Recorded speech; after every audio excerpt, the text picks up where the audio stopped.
그러므로 형제들아, 우리가 예수의 피를 힘입어 성소에 들어갈 담력을 얻었나니 참 마음과 온전한 믿음으로 하나님께 나아가자. 아멘.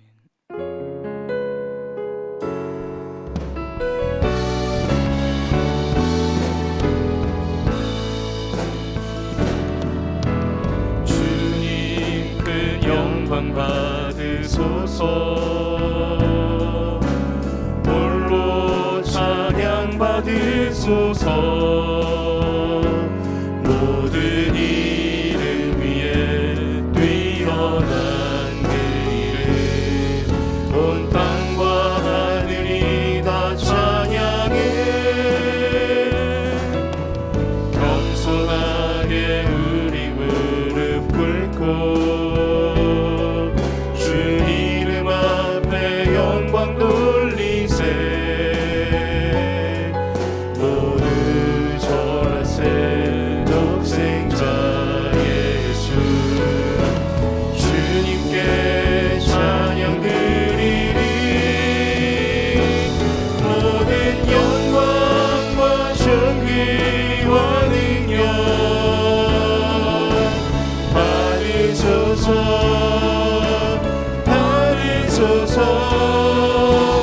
영광과 존귀와 능력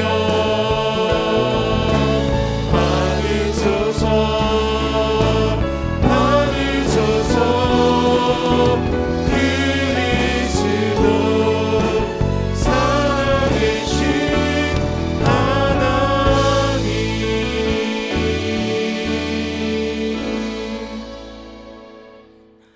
전능하사 천지를 만드신 하나님 아버지를 내가 믿사오며 그 외아들 우리 주 예수 그리스도를 믿사오니 이는 성령으로 잉태하사 동정녀 마리아에게 나시고 본디오 빌라도에게 고난을 받으사 십자가에 못 박혀 죽으시고 장사한 지 사흘 만에 죽은 자 가운데서 다시 살아나시며 하늘에 오르사 전능하신 하나님 우편에 앉아 계시다가 저리로서 산자와 죽은 자를 심판하러 오시리라. 성령을 믿사오며 거룩한 공회와 성도가 서로 교통하는 것과 죄를 사하여 주시는 것과 몸이 다시 사는 것과 영원히 사는 것을 믿사옵나이다. 아멘.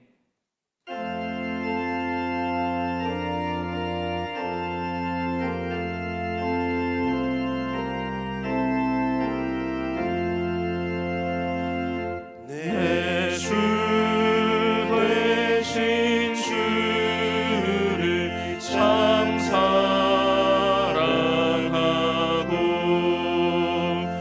곧 그에게 죄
거룩하시고 전능하신 하나님 아버지, 지난 한 주 동안 저희들을 지켜주시고 귀하고 복된 주일을 맞이하여 신령과 진정으로 예배드려오니 하나님께서 기쁘게 받으시는 향기로운 예배가 되기를 원합니다.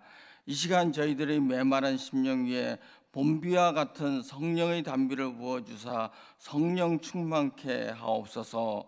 오늘 저희들이 드리는 예배가 코로나19로 말미암아 각 가정에서 영상 예배로 드리지만 말씀을 통하여 저희들이 심령이 새롭게 거듭나는 시간이 되게 하옵시고, 저희들이 찬양이 하나님에게 기쁨이 되게 하시고, 저희들의 기도가 하늘 문을 여는 천국의 열쇠가 되게 하셔서 하나님을 영화롭게 하는 거룩한 산 제사가 되기를 간절히 원하옵나이다.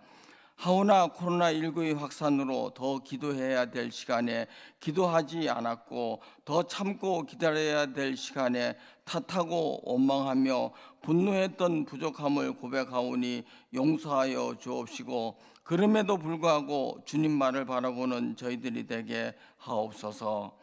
코로나19 전염병이 조속히 멈춰져 보고 싶은 성도들과 성전에 함께 모여 예배드리는 날이 속히 오게 하옵소서. 대통령을 비롯하여 위정자와 지도층에게 선한 양심과 지혜를 허락하옵시고, 진영 싸움, 차별금지법, 동성애 등으로부터 지켜주옵소서. 이 나라가 의롭고 안정된 나라, 미래를 예측할 수 있는 나라, 꿈과 소망이 넘치는 복된 나라가 되도록 역사하여 주옵소서. 세계 여행이 단절되고 세계 경제가 추락되고 있고, 저희 나라 소상공인들과 자영업자들이 특별히 어려움 속에 있사오니 자생할 수 있도록 이 나라 경제도 지켜주시옵소서. 특히 어린 아이와 노약자들을 긍휼히 여기셔서 불기둥과 구름기둥으로 전염병으로부터 보호하여 주옵시고, 개학을 앞둔 학교와 중단의 위기 속에 있는 각종 교회 행사들이 새봄과 함께 정상적으로 진행되도록 주께서 도와주옵소서. 전염병의 예방과 퇴치를 위해 힘쓰는 모든 의료진과 방역팀에게 주님의 위로와 도우심을 허락하옵시고, 조속히 백신과 치료제가 개발될 수 있도록 지혜와 명철을 주옵소서. 교회의 머리 되시는 주님, 저희 사랑과 은혜 교회를 이 지역에 세우시고 죄중에 헤매는 영혼들을 참 생명의 길로 인도할 수 있는 구원의 등자가 되기를 기도합니다. 특별히 세상에서 방황하면서 인생의 무거운 짐을 지고 방황하는 심령들이 저희 교회를 통해서 평안과 안식을 찾을 수 있도록 역사하여 주시옵소서. 이 시간 말씀을 전하시는 담임 목사님을 성령의 권능으로 붙들어 주시고, 선포되는 말씀으로 인해 저희 영혼을 새롭게 하시고 지혜의 영을 부어주사 우리에게 향하신 주님의 뜻이 무엇인지 깨닫게 하시고 하나님을 경험하는 이 시간이 되도록 허락하여 주옵소서. 저희들의 죄에서 구원하신 예수 그리스도 이름으로 기도드리옵나이다. 아멘.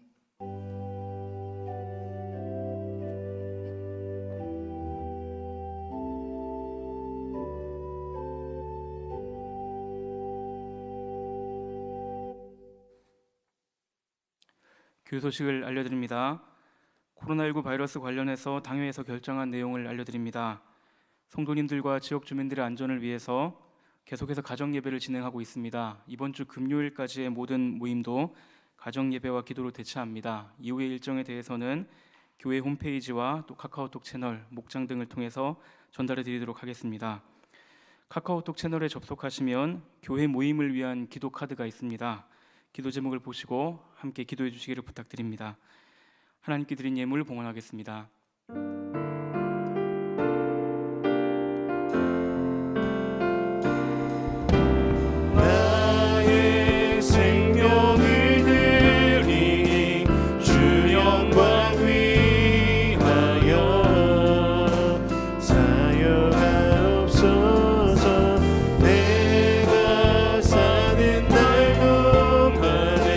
주를 찬양하며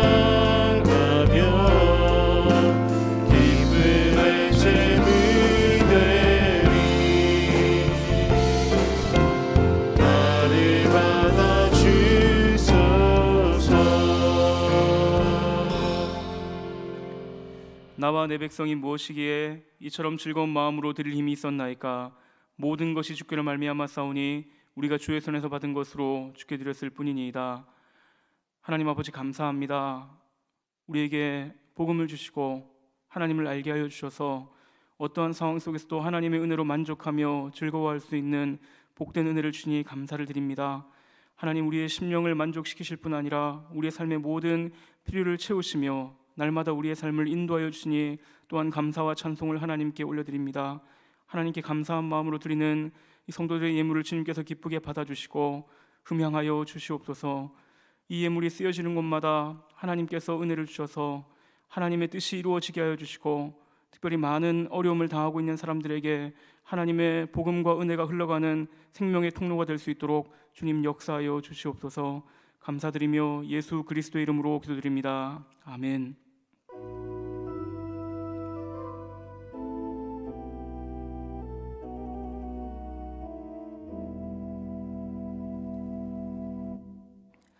오늘 우리에게 주시는 하나님의 말씀은 요한복음 1장 6절부터 13절까지 말씀입니다. 신약성경 142쪽에 있습니다. 요한복음 1장 6절부터 13절 말씀입니다. 우리 한 목소리로 합독하도록 하겠습니다. 하나님께로부터 보내심을 받은 사람이 있으니 그의 이름은 요한이라. 그가 증언하러 왔으니 곧 빛에 대하여 증언하고 모든 사람이 자기로 말미암아 믿게 하려 함이라. 그는 이 빛이 아니요 이 빛에 대하여 증언하러 온 자라. 참 빛 곧 세상에 와서 각 사람에게 비추는 빛이 있었나니 그가 세상에 계셨으며 세상은 그로 말미암아 지은 바 되었으되 세상이 그를 알지 못하였고 자기 땅에 오매 자기 백성이 영접하지 아니하였으나 영접하는 자 곧 그 이름을 믿는 자들에게는 하나님의 자녀가 되는 권세를 주셨으니 이는 혈통으로나 육정으로나 사람의 뜻으로 나지 아니하고 오직 하나님께로부터 난 자들이니라. 아멘. 담임 목사님께서 하나님을 경험하고 있습니까? 라는 제목으로 말씀 증거해 주겠습니다.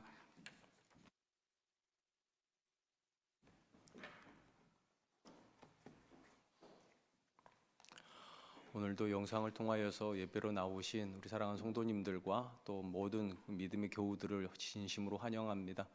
성도님들이 없이 4월을 다 보냈고요. 이제 5월을 앞에 두고 있습니다. 5월을 준비하면서 조심스럽게 사랑과 은혜교회 당회와 함께 영상 예배와 그리고 주일 현장 예배를 병행을 위해서 준비를 하고 있습니다.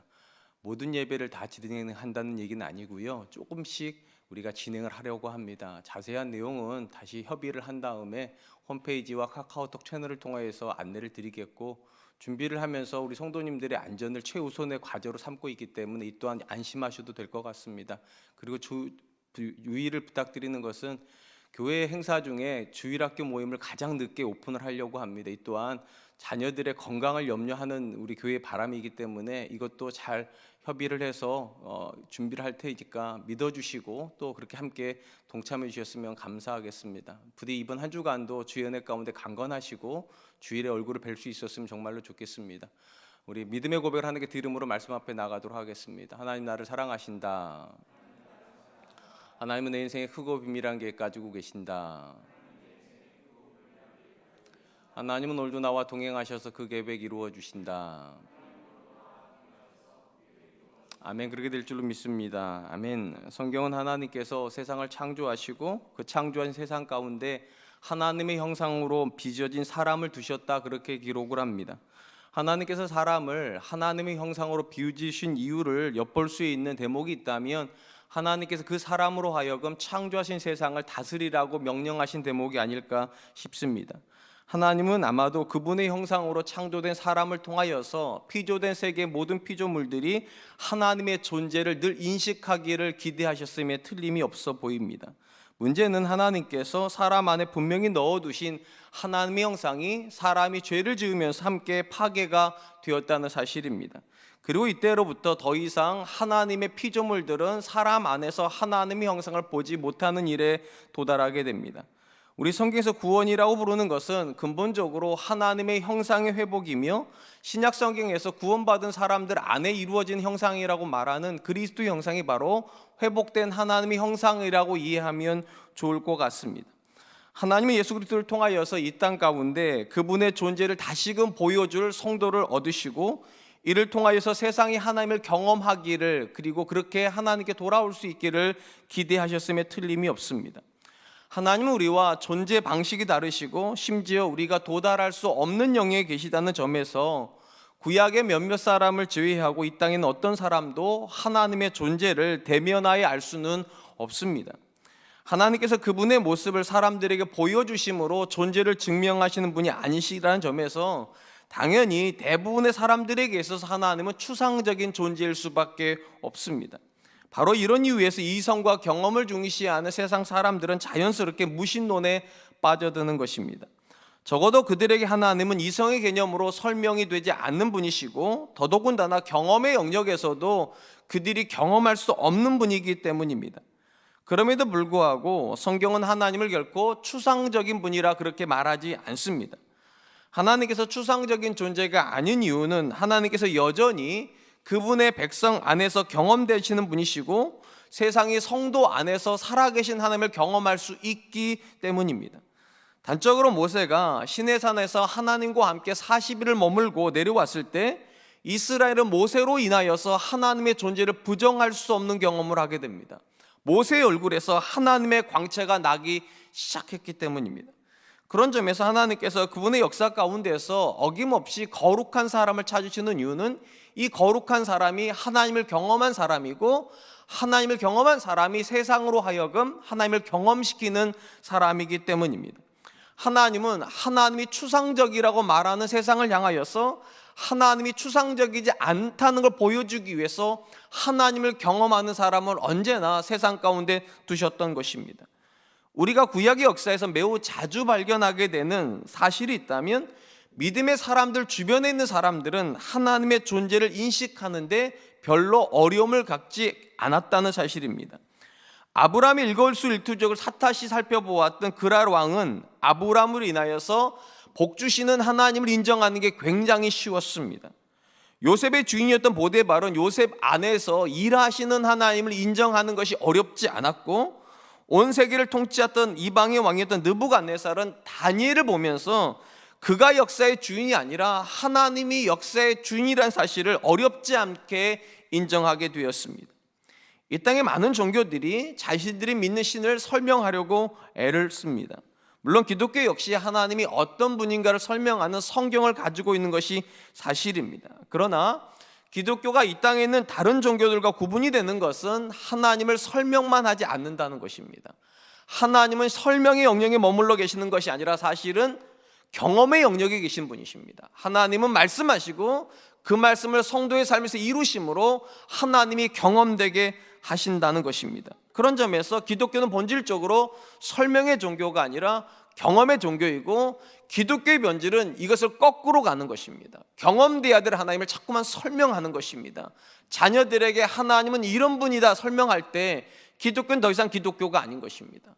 그러면 기독교가 언제 기독교가 됩니까? 신앙을 머리에서 가슴으로, 가슴에서 우리의 삶의 영역으로 가져올 수 있을 때, 그때 비로소 우리는 경험하게 됩니다. 하나님 살아계시는구나.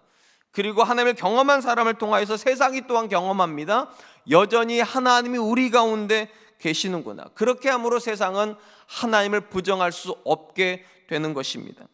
오늘 우리가 살펴보게 될 본문의 말씀은 하나님을 경험하는 사람은 어떤 사람이고 또 그 사람이 어떤 삶을 사는가를 우리에게 소개하는 본문이라 생각이 됩니다.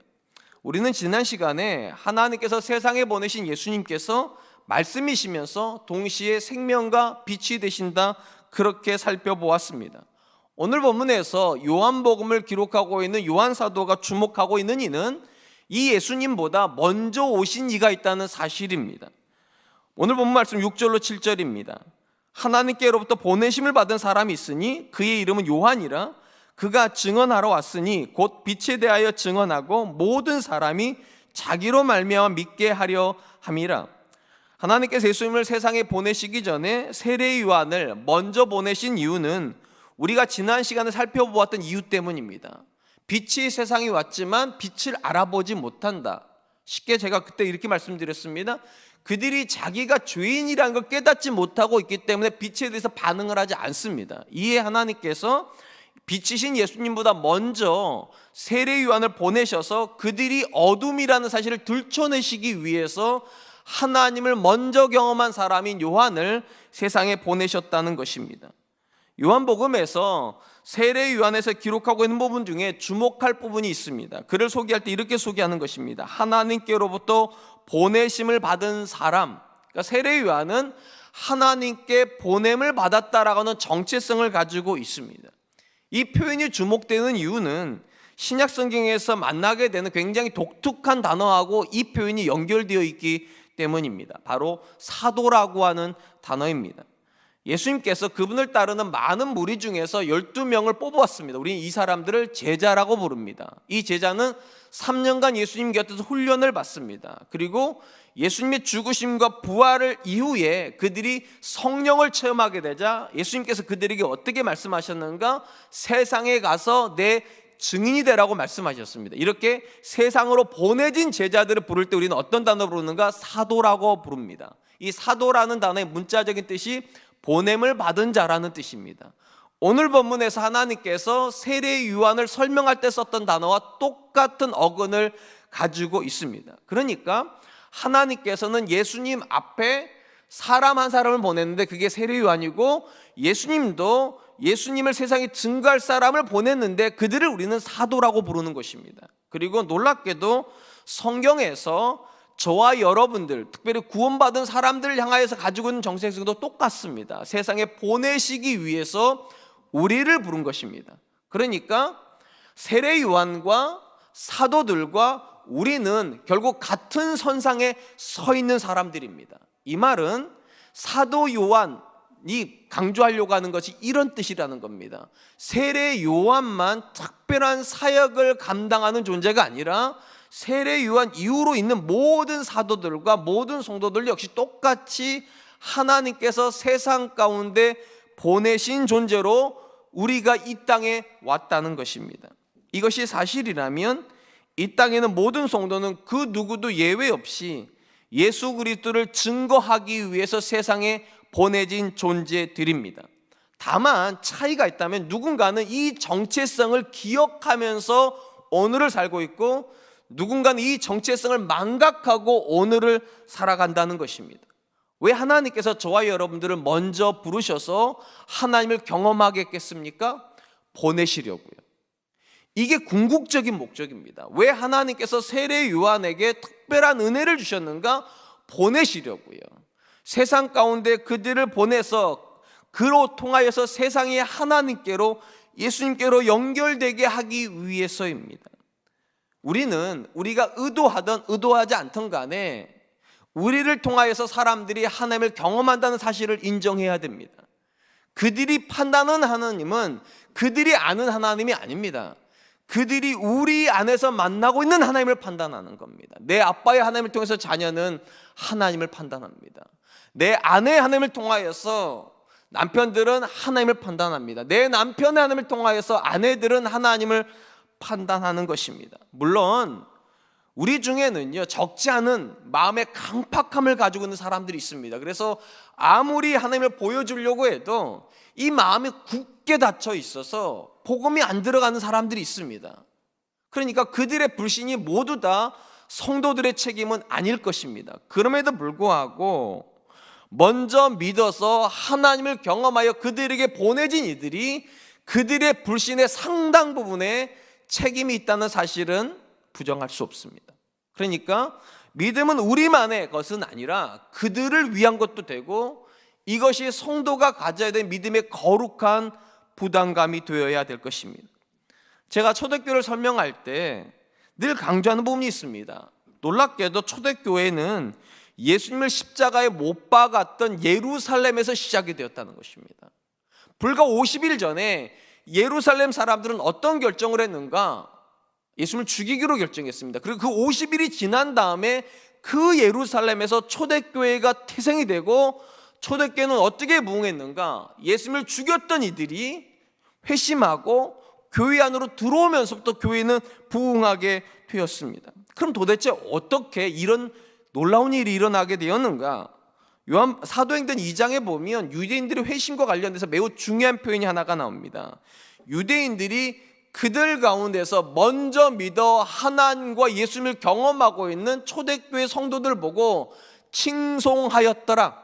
그러니까 유대인들에게 있어서 그들이 예수님을 하나님의 아들이라고 믿을 수 없을 수는 있었는데 그 예수님께서 만들어 놓으신 하나님의 사람들을 보고서는 더 이상 예수님을 부정할 수가 없었다는 겁니다. 그들과 다른 존재들이거든요. 이들은요, 아무리 봐도 이들이야말로 진짜 하나님을 경험하고 이들이야말로 정말 하나님께서 찾으시는 그 거룩한 사람이라는 게 확인이 되자 그들은 더 이상 예수님을 부정할 수 없었던 것입니다. 먼저 믿은 성도들의 증언, 그들이 살았던 삶이 왜 중요합니까? 그것이 나중 믿는 사람들이 예수님을 향해서 가는 길이 되기 때문이고 그들이 알게 될 하나님에 대한 근거가 되기 때문입니다. 사랑하는 성도 여러분, 예수 그리스도의 죽음과 부활을 목도한 세대를 제외하고 그 누구도 예수님을 또 하나님을 눈으로 보고 믿는 사람은 없습니다. 다만 예수님을 증거하는 사람들의 삶과 그들의 삶의 태도를 보면서 예수님이 정말 계시는구나, 하나님이 정말로 우리를 사랑하셔서 그 아들 예수를 세상 가운데 보내셨구나, 이 사실을 경험하게 되는 것입니다. 그런 점에서 신앙은 개인적인 고백이 먼저 드려지는 것이 사실입니다. 우리가 예수 그리스도를 향해서 개인의 고백을 드림으로 우리는 믿음에 들어가게 됩니다. 그러나 절대로 개인의 고백이 드려졌다고 해서 신앙이 개인의 소유물이라고 생각하는 건 오산입니다. 왜냐? 하나님이 우리를 보내시기 위해서 믿음을 주신 거니까요. 왜 우리가 먼저 하나님을 경험하는 겁니까? 왜 우리가 먼저 예수 그리스도를 영접할 수 있었던 것입니까? 우리가 대단해서가 아닙니다. 우리를 하나님께서 그들에게 보내시기 위해서 그렇게 하신 것입니다. 오늘 본문에서 사도 요한이 먼저 주목하려고 하는 것이 바로 이 부분입니다. 세례 요한이 어떤 인물이냐? 하나님께서 세상 가운데 보내신 하나님의 사람이라는 것입니다. 그런 점에서 우리가 성도 되었다는 이 고백에 안에서 반드시 두 가지가 있어야 됩니다. 첫 번째는 감격이 있어야 됩니다. 하나님께서 나 같은 사람에게 하나님의 자녀라고 하는 이 귀한 은혜를 주셨구나. 또 하나가 있어야 됩니다. 거룩한 부담이에요. 내가 그들에게 보내진 존재이구나. 나를 통해서 그들이 하나님을 경험하고 나를 통해서 그들이 예수님께 연결이 되고 비록 내가 부족할지라도 나라고 하는 존재가 그들에게 하나님을 보여주는 그런 존재가 되어야 하는 것이다. 한번 스스로에게 물어보시기 바랍니다. 과연 저와 여러분들은 이 거룩한 부담이 있습니까? 나만 믿는 것이 아니라 나로 인해서 그들이 또한 하나님을 믿어야 된다라고 하는 거룩한 부담 말입니다. 이것이 하나님을 경험하는 사람이 가지는 부담입니다. 전 저와 여러분들이 이 거룩한 부담 앞에 날마다 설 수 있기를 주님의 이름으로 축원드리겠습니다. 한편 요한복음은 세례 요한이 하나님의 보냄을 받아 예수님을 증거하는 사역을 했을 때의 모습을 이렇게 기록을 하고 있습니다. 8절로 9절입니다. 그는 이 빛이 아니요 이 빛에 대하여 증언하러 온 자라. 참빛 곧 세상에 와서 각 사람에게 비추는 빛이 있었나니. 요한복음은 세례 요한이 그 당시 사람들에게 빛에 대하여서 증거로 왔다는 사실만에 주목하는 것이 아니라 그가 빛이 아니라는 사실에도 주목을 합니다. 요한복음에서 특별히 이 요한 사도가 세례 요한이 빛이 아니라고 강조하고 있는 이유가 있습니다. 이후에 살펴보겠지만 세례 요한은 빛이 아님에도 불구하고 그 당시 사람들 눈에 정말로 강력한 빛처럼 보였기 때문입니다. 그러니까 사도 요한이 강조하는 겁니다. 빛처럼 그들의 눈에 보였을지라도 그는 사실은 빛이 아니라 빛을 증거하러 오는 존재였다고. 우리가 이 세례 요한에 대한 기록을 잘 알고 있습니다. 근데 여러분, 이 세례 요한이라는 우리가 생각하는 것보다 굉장히 독특한 사람입니다. 그는 굉장히 탁월한 인물이었습니다. 그리고 이 탁월한 인물이 원했던 것이 무엇인가? 자기로 말미암아 사람들이 예수님을 믿기를 원하였습니다. 그리고 그의 삶에서 가장 중요한 화두가 되었던 것이 무엇인가? 자기가 예수님을 하나님의 아들이라고 증거하는 것으로 끝나는 것이 아니라 그는 그 예수님을 진짜 빛되게 하기 위해서 가장 빛에 가까운 삶을 살았습니다. 그러니까 가장 빛에 가까운 삶을 살으니까 빛에 대해서 증언을 하니까 사람들이 그 빛에 주목한 것이지, 그냥 대충 살았더니, 그리고 세례 요한이 열심히 사역을 했더니 사람들이 예수님을 주목하다, 그게 아니라는 겁니다. 가장 빛에 가까이 있어서 빛같이 살았던 존재가 결국은 빛인 예수님을 증거하게 되었다. 누가복음에 보면 이런 세례 요한의 역사에 등장하면서 기록된 본문이 하나가 있습니다. 누가복음 1장 80절입니다. 아이가 자라며 심령이 강하여지며 이스라엘에게 나타나는 날까지 빈들에 있으니라. 성경이 말하는 세례 요한의 탄생과 그의 집안 배경은 우리가 생각하는 것보다 훨씬 탁월합니다. 그의 아버지는 제사장이었고 어머니 역시 아론의 자손에서 매우 거룩한 집에 태어난 그런 아내였습니다. 심지어 이 세례 요한의 탄생의 이야기는 굉장히 드라마틱합니다. 세례 요한의 어머니였던 엘리사벳은 본래 잉태하지 못하는 여인이었고 그의 아버지 역시 자녀 없이 늙어가고 있는 그런 집안이었습니다. 그런데 어느 날 천사가 아버지 사가랴에게 나타나서 너의 집에서 태어날 아이가 그리스도의 길을 준비하게 될 거라는 이 예언이 있은 이후에 노년의 아이를 하나를 얻게 됐는데 그가 세례 요한입니다. 당연히 당시 사람들 눈에 이 세례 요한은 굉장히 특별할 수밖에 없어요. 집안 자체도 특별한데 태어난 스토리가 굉장히 드라마틱합니다. 도무지 낳을 수 없는 아이를 낳은 겁니다. 그런데 그거보다 더 놀라운 것은 이렇게 특별한 주목을 받고 태어난 세례 요한이 사역으로 나오기 이전까지 어디 있었느냐? 빈들에 있었답니다. 뭐 하러 거기 있는 겁니까? 사역을 준비하러 거기 있었던 것입니다. 그는 세속을 뒤로 하고 하나님의 사람으로 하나님을 더 경험하고 더 거룩한 사람으로 빚어지기 위해 빈들에 있다가 하나님의 부르심을 받아 다시 세상 속으로 들어온 인물입니다. 당연히 당시 사람들 눈에 이 세례 요한이 빛으로 보였던 거죠. 집안 배경도 탁월합니다. 출생 스토리도 굉장히 독특합니다. 더더군다나 그가 준비된 모든 과정들이 사람들 보기에 그는 빛으로 여겨지는 그런 인물입니다. 사실 우리가 복음서 안에서 세례 요한의 초기 사역과 예수님의 초기 사역을 비교해서 보면 안타깝게도 예수님이 빛으로 보이는 것이 아니라 세례 요한이 빛으로 보입니다. 우리가 잘 아는 것처럼 예수님은 어떤 집안 배경을 가지고 있습니까? 그렇게 존경의 대상이 되지 않는 목수의 집안 출신입니다. 심지어 그가 자랐던 도시가 어느 도시입니까? 나사렛입니다. 성경에서 이 나사렛을 뭐라고 말합니까? 선지자가 나올 수 없는 동네. 그러니까 가장 천박한 동네고 가장 낮은 사람들이 사는 동네에서 예수님이 자라셨습니다. 더더군다나 예수님께서 공생애로 들어오기 이전 30년 동안 빈들에 계셨느냐? 아닙니다. 목수의 일을 하셨습니다. 일상을 사셨다는 거예요. 아무리 봐도 유대인들의 관점에서 누가 더 빛처럼 보이는가? 예수님이 아니라 세례 요한이 더 빛처럼 보이는 겁니다. 그래서 사람들이 세례 요한이 메시아가 아닐까 하여 그를 추종했던 겁니다. 근데 놀랍게도 세례 요한이 뭐라고 말하는가? 나는 빛이 아니요 빛에 대하여 증거로운 존재들이다. 여러분, 제가 방금 전에 이렇게 말씀드렸어요. 예수님이 그 당시 유대인들의 관점에서 빛으로 여겨지기가 굉장히 어려운 배경을 가지고 계십니다. 그럼에도 불구하고 어떻게 예수님께서 유대인들의 이 오해 또는 유대인들의 편견을 깨트리고 초기 사역을 완벽하게 수행할 수 있었는가? 이유는 딱 하나입니다. 가장 빛에 가까이 있었던 세례 요한이 예수님을 향하여서 빛이라고 말해 주었기 때문입니다. 여기 굉장히 중요한 포인트가 있습니다. 기독교를 정말로 기독교 되게끔 만들어주는 존재는 어떤 존재들인가? 성공한 사람이 아닙니다. 가장 빛에 가까이 있는 사람입니다. 저런 사람이 믿는 예수님이라면, 저런 사람이 다니는 교회라면, 저런 사람이 믿는 하나님이라면 나도 믿고 싶다. 그게 세례 요한과 같은 존재입니다. 예수님은 사실은 그들의 눈에 비천한 집안 출신이고 비천한 직업을 가지고 있고 훈련되지 않는 듯한 모습을 가지고 있었는데, 가장 탁월한 집안에 태어나서 가장 잘 준비가 되었으며 가장 드라마틱한 스토리를 가지고 있는 세례 요한이 저분이 다 말해주었기 때문에 예수님의 초기 사역은 아무런 어려움이 없었던 것입니다.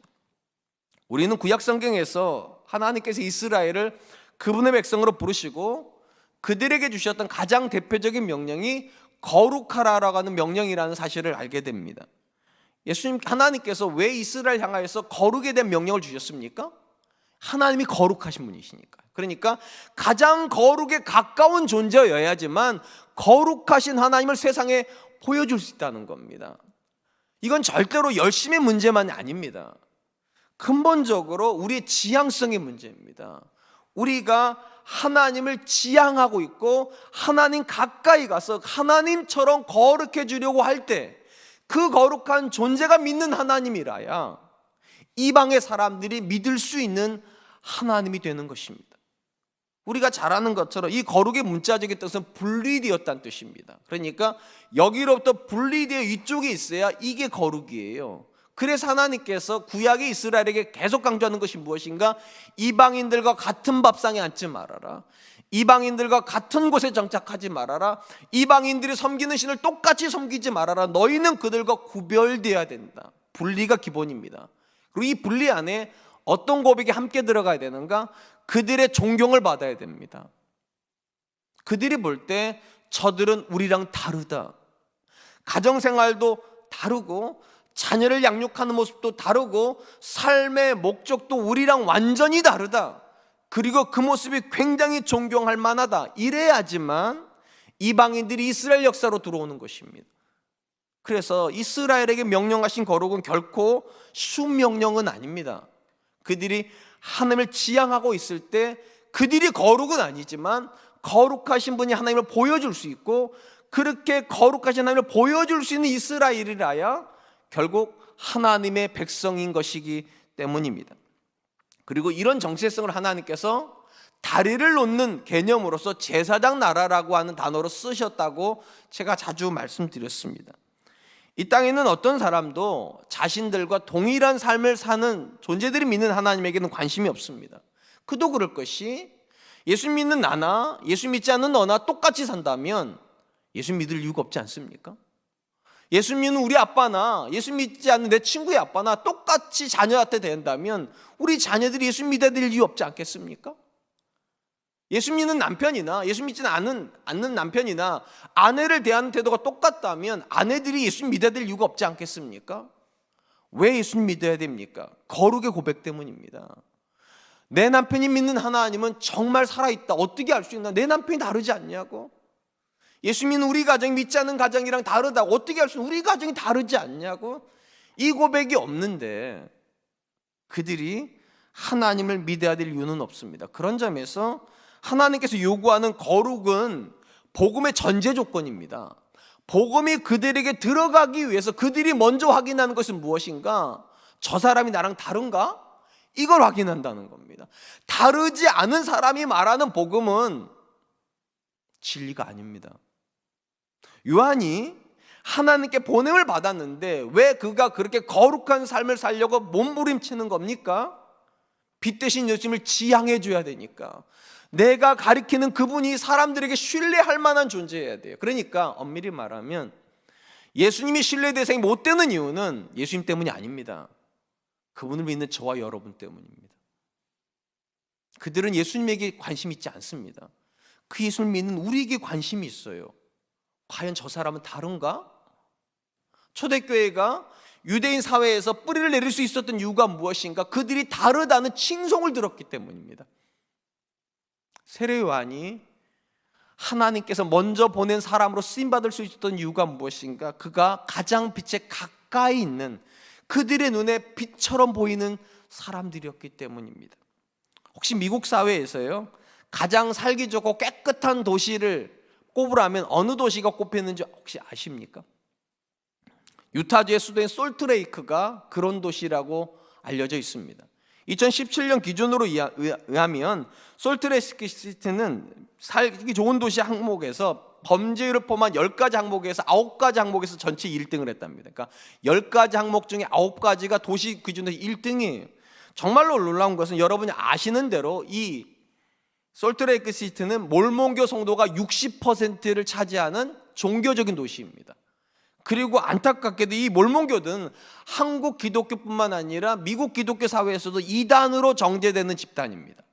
근데 놀랍게도 이단들이 만들어 놓은 도시가 미국 사회에서 가장 깨끗하고 가장 정직하고 가장 안전한 도시 9개 항목 중에 10개 항목 중에 9개 1등이에요. 이는 몰몬교 성도들의 의도적인 노력 때문입니다. 그들은 주류 사회에서 자신들이 이단으로 정죄받는 것 때문에 그들의 가르침이 받는 것 원치 않습니다. 그래서 자기들의 삶을 더 깨끗하게, 더 정직하게, 더 열심히 사는 모습으로 포장을 시킨 겁니다. 그래서 그냥 만들어진 도시가 아니라 신앙으로 만들어진 도시입니다.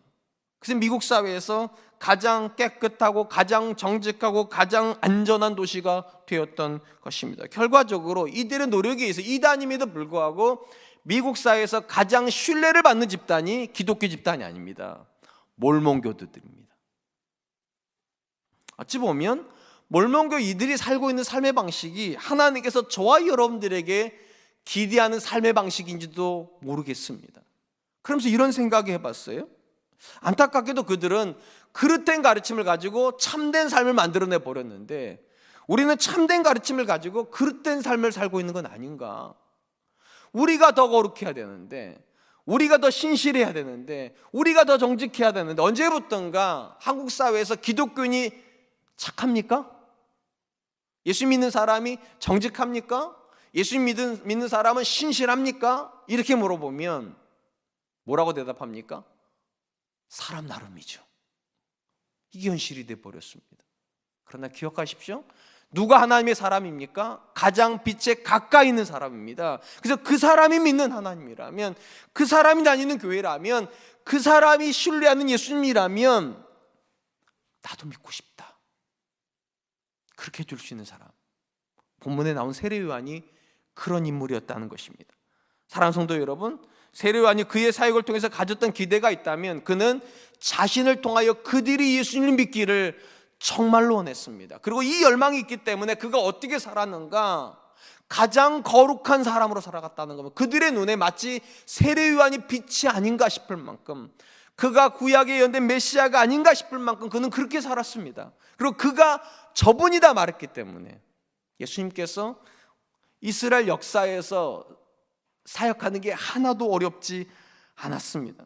그런 점에서 한 사람이 회심하는 데 있어서 하나님의 은혜가 절대적이지만 그 못지않게 주목받아야 될 인물이 있습니다. 이 은혜를 전달하는 통로로 쓰임받는 하나님을 경험하는 사람들이요. 이런 사람들이 한 사람 옆에 있으면 이 사람들의 마음은 아무리 강박해도 결국 녹아내리게 되어 있습니다. 왜냐? 그는 거룩한 사람이니까요. 한번 스스로에게 물어보시기 바랍니다. 지금 나는 내 가족의 마음을 녹아내릴 만큼 그들이 거룩한 사람입니까? 제가 이런 질문을 하면서도 저는 그냥 빠르게 대답 못합니다. 아무리 생각해봐도 저는 아직 멀었습니다. 그래서 제가 늘 열망하는 게 있다고 말씀드렸잖아요. 어제보다는 오늘이면 되고 오늘보다는 내일 더 좋은 사람이 돼야 되겠다. 저 때문이 아닙니다. 복음 때문입니다. 여러분 때문이 아닙니다. 여러분들에게 그 은혜를 주신 하나님 때문입니다. 우리는 우리를 위해서 더 좋은 사람 되려고 할 필요 없습니다. 나를 위해서라면 지금 살던 대로 사십시오.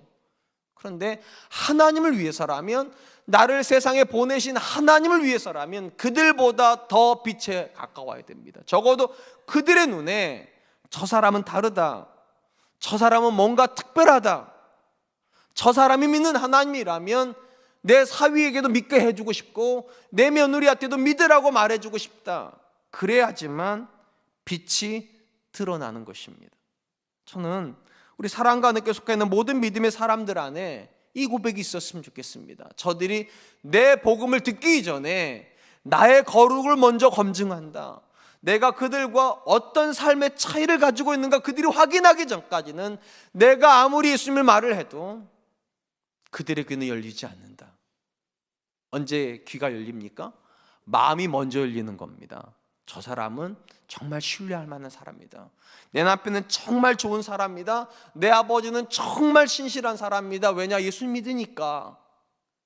그리고 그런 사람이 믿는 예수님이라야 그들이 믿고 싶은 예수님이 되는 것입니다. 전 저와 여러분들도 그럴 수 있기를 축원드립니다.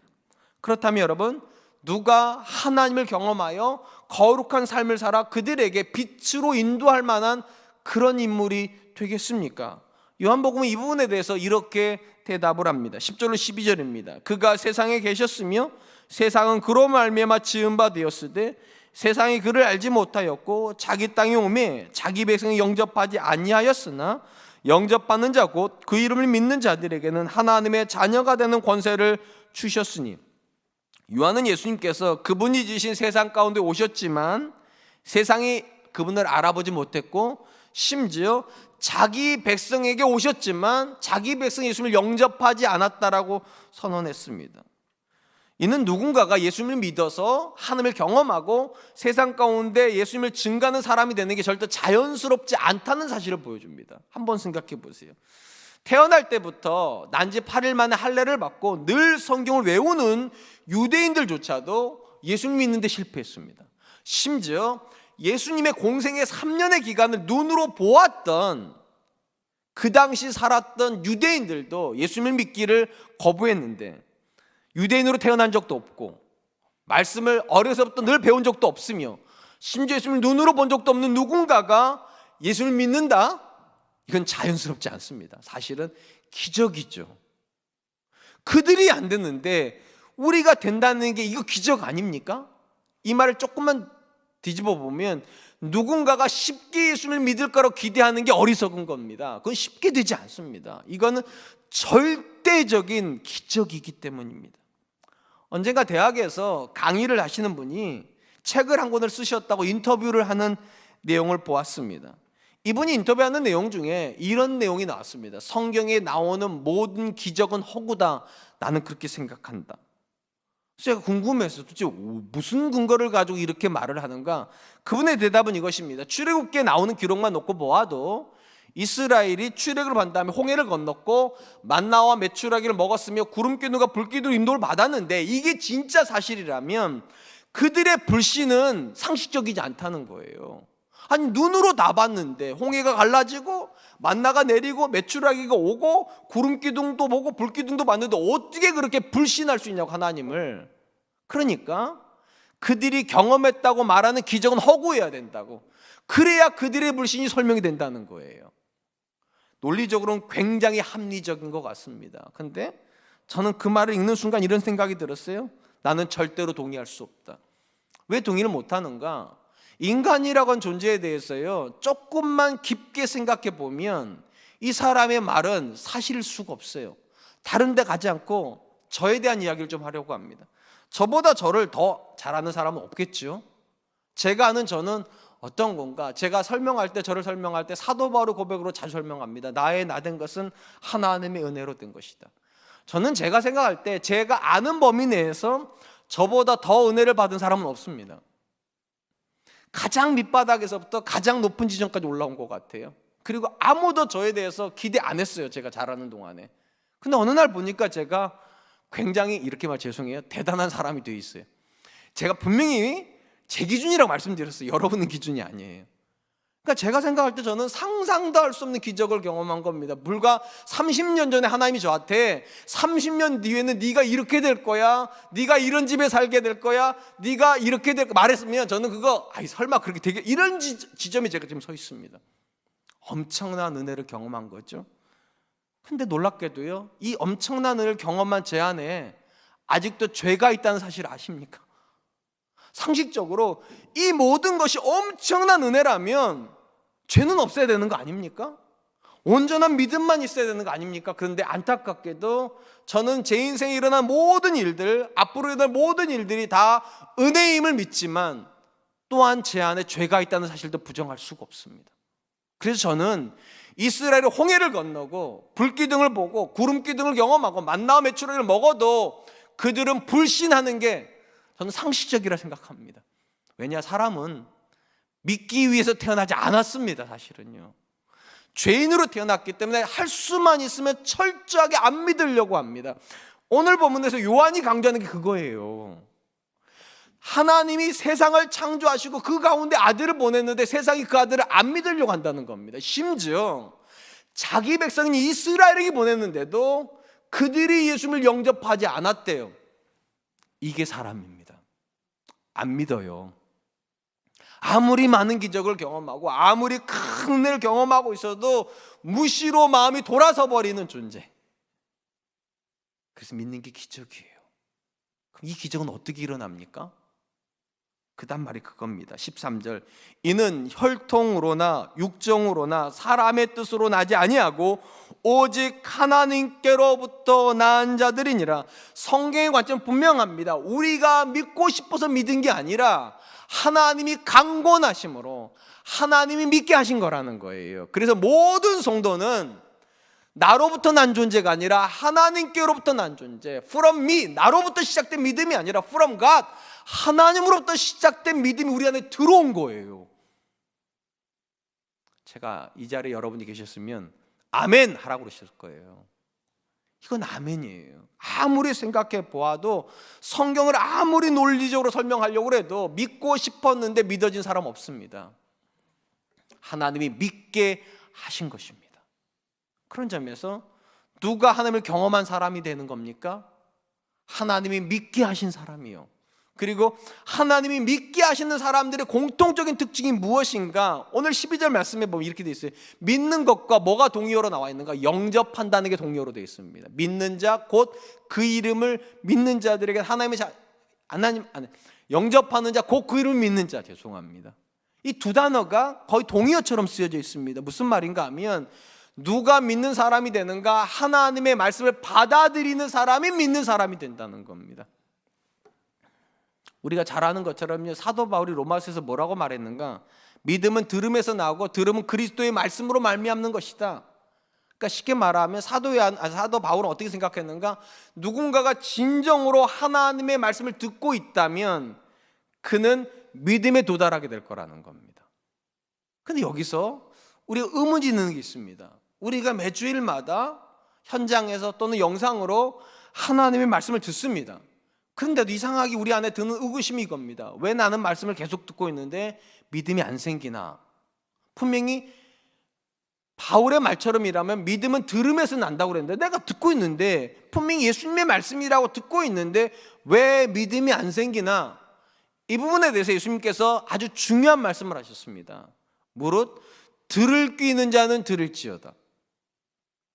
우리가 생각할 때 예수님 말씀하신 들을 귀라는 것은 자연적인 귀를 말하는 건 아닐 겁니다. 왜냐하면 모든 사람 다 들을 수 있으니까. 근데 그들을 향해서 들을 귀 있는 자가 듣는다는 말은 이런 거예요. 육신으로 듣는 귀가 아니라는 겁니다. 하나님이 열어주셔야 되는 귀가 있다. 하나님이 열어주셔야 되는 귀. 은혜라는 표현이 저는 그런 거라 생각합니다. 하나님이 열어주시는 겁니다. 똑같은 말을 듣는데 누군가의 말은 머리로 올라가 버립니다. 그냥요. 누군가의 말은 가슴으로 내려옵니다. 그리고 그게 믿어져요. 그리고 믿어지면 그게 받아들여져요. 받아들여지면 그게 체험이 돼요. 그래서 나의 하나님 되어버려요. 그건 절대적인 은혜입니다. 의지의 문제가 아닙니다. 노력의 문제가 아닙니다. 은혜의 문제입니다. 하나님 앞에 우리가 왜 기도해야 됩니까? 열어주셔야 되니까. 귀를 열어주셔야 되고 마음을 열어주셔야 되고 내 삶을 열어주셔야지만 내가 하나님을 경험하게 되는 것입니다. 그래서 말하는 거 이는 하나님께로 나는 것이라고. 이 사실을 인정하신다면 매달리십시오. 열어달라고. 하나님 오늘도 내 눈을 열어서 주의 법의 기염을 보게 해주시고 오늘도 내 귀를 열어주셔서 듣는 말씀이 깨달아지게 해주시고 오늘도 내 마음을 열어서 그 마음을 마음에 받아들일 수 있도록. 사랑하는 성도 여러분, 왜 우리가 절대적인 은혜를 하나님께 구해야 됩니까? 하나님을 경험하는 게 내 마음대로 되지 않기 때문입니다. 내가 원해서 경험이 된다면 믿음에 실패할 사람이 없어요. 심지어 이스라엘 땅에 예수님이 오셨는데도 그들은 믿음을 못 가졌다면 우리가 믿음을 갖는다는 것 자체가 기적이고요. 이 기적은 절대적으로 하나님께로 도와야 됩니다.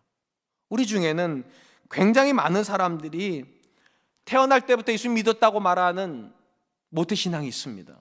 심지어 내 주변에 믿음 있는 사람들과 교제하고 있다라고 간증하는 사람도 굉장히 많고 그리고 수많은 기적을 경험했다고 고백하는 사람도 굉장히 많습니다. 그런데도 믿음이 안 생기는 사람도 의외로 많습니다. 왜 그렇습니까? 이 믿음은 절대적인 은혜의 영역이기 때문입니다. 사울을 보내면서 다시 한번 돌아보시기 바랍니다. 우리의 믿음은 성장하고 있습니까? 우리는 정말로 하나님을 매 순간 경험함으로 점점점 빛을 향하여 가고 있고 그 빛을 가지고 세상을 향하여서 그리스도를 증거하는 사람이 되고 있습니까? 그렇지 못하다는 것은 왜 그렇습니까? 물론 노력이 부족할 수 있어요. 근데 그 이상입니다. 노력이 부족한 게 아니라 은혜가 부족한 겁니다. 구해야 됩니다. 하나님, 나도 깨닫게 해주십시오. 나도 붙잡게 해주십시오. 나도 경험하게 해주십시오. 저는 이 고백을 드린 이들에게 하나님 열어주실 줄로 믿습니다. 그 은혜가 있었으면 정말로 좋겠습니다. 이제 말씀을 맺으려고 합니다. 하나님께서 예수 그리스도를 통하여 구원한 모든 성도는 성경적 관점에서 그리스도의 형상을 회복한 사람이고, 오늘 설교 제목으로 말하면 하나님을 경험한 사람들입니다. 왜 하나님께서 저와 여러분을 먼저 하나님을 경험하게 하셨습니까? 오늘 본문에 답이 있습니다. 하나님께서 저와 여러분들을 세상에 보내시기 위해서 먼저 경험하게 하신 겁니다. 그러니까 모든 믿음은 개인으로 출발하지만 그들을 향해서 가는 것입니다. 여기까지가 사실은 구원입니다. 또한 이 고백에 우리가 동의를 한다면 그 다음에 중요한 건 이것입니다. 세상에 가 있는 우리를 통해서 그들이 어떻게 하나님을 경험합니까? 거룩의 고백을 통하였어요. 우리가 빛에 가까운 존재라야 우리가 말하는 빛에 그들이 관심 갖습니다. 그럼 누가 거룩한 삶을 살기로 결정할 수 있습니까? 이는 혈통으로 나는 것이 아니라 하나님께로부터 난 자니라. 답이 하나님께 있습니다. 하나님이 은혜 주셔야 됩니다. 오늘도 하나님께서 내 삶에 은혜 주셔야지만 내 믿음은 더 깊어집니다. 내 은혜의 고백은 더 풍성해집니다. 그리고 그런 사람이 증거하는 예수님이라야, 그런 사람이 고백하는 믿음이라야, 그런 사람이 전해주는 복음이라야 그들이 들어야 될 복음이 될 줄로 믿습니다. 이번 한 주간 4월을 마감하면서 더 풍성한 은혜를 기대했으면 좋겠습니다. 하나님, 내 눈을 열어주십시오. 내 마음을 열어주십시오. 내 삶을 열어주셔서 하나님을 더 경험하게 해주십시오. 이 기도가 더 간절해지는 한 주간 되시기를 주님의 이름으로 축원드리겠습니다. 이 시간 말씀을 기억하면서 세 가지를 놓고 기도했으면 좋겠습니다. 하나님, 내가 하나님부터 와서 세상에 보내진 사람이란 사실을 잊지 말게 해주시고, 내 믿음으로 멈추지 말고 그들을 섬기는 믿음으로 나갈 수 있도록 도와주시고, 이를 위하여서 하나님, 그들보다 더 거룩한 삶을 살기를 날마다 열망할 수 있도록 도와주시고, 이것이 제 노력의 문제만이 아니라 은혜의 영역이 있사오니 하나님을 더 간절히 구하는 사람 되게 해주십시오. 더 큰 은혜 주시기를 위해서 구하는 믿음의 사람 되게 해주십시오. 우리 같이 한 번만 기도하겠습니다. 하나님 많으신 하나님, 감사합니다. 오늘도 귀한 시간 주시고 하나님의 사람으로 이 땅을 살아간다는 것이 어떤 의미인지 우리로 세례요한의 삶을 통해서 깨닫게 해주시니 감사합니다. 세례요한이 세상에 보내진 하나님의 사람이라는 사실 앞에 우리도 동일한 마음으로 서게 주시옵소서. 하나님께서 원하신 것은 우리를 우리에게 멈추게 하는 것이 아니라 그들에게 보내심이라는 사실을 기억한다며, 하나님 나만 잘 믿고 끝내는 것이 아니라 그들을 향해 승리기를 구할 수 있는 믿음의 성장이 있어서 도와주시고, 그들과 같은 삶을 살아서 그들을 향해 승리에게 인도할 수 없음을 인정하고, 오늘도 거룩한 삶을 살기 위해서 기도하게 하여 주시고, 내가 거룩한 삶을 살고 아무리 많은 은혜가 있을지라도, 아무리 많은 노력을 할지라도 하나님이 은혜 주셔야지만 내 삶에 거룩한 고백이 생긴다고 하셨사오니, 오늘도 하나님 붙잡고 기도하게 하여 주시옵소서. 하나님, 내 마음을 열어주시고 내 눈을 열어주시고 내 귀를 열어주시고, 오늘도 없는 하나님을 더 살아있는 말씀을 경험하여 그들에게 하나님의 살아계심을 보여주시고 거룩한 사람 되시도록 하나님 잡아주시옵소서. 특별히 바라고납니다. 지금이야말로 교회가 세상을 위해서 죽어갈 때요, 하나님 코로나로 분당한 이 땅을 불쌍히 여겨주시고, 우리 교회에 있는 많은 연약한 분들을 불쌍히 여겨주시고, 이 코로나와 함께 하나님의 은혜가 그들에게 전달될 수 있도록 하나님 도와주시옵소서.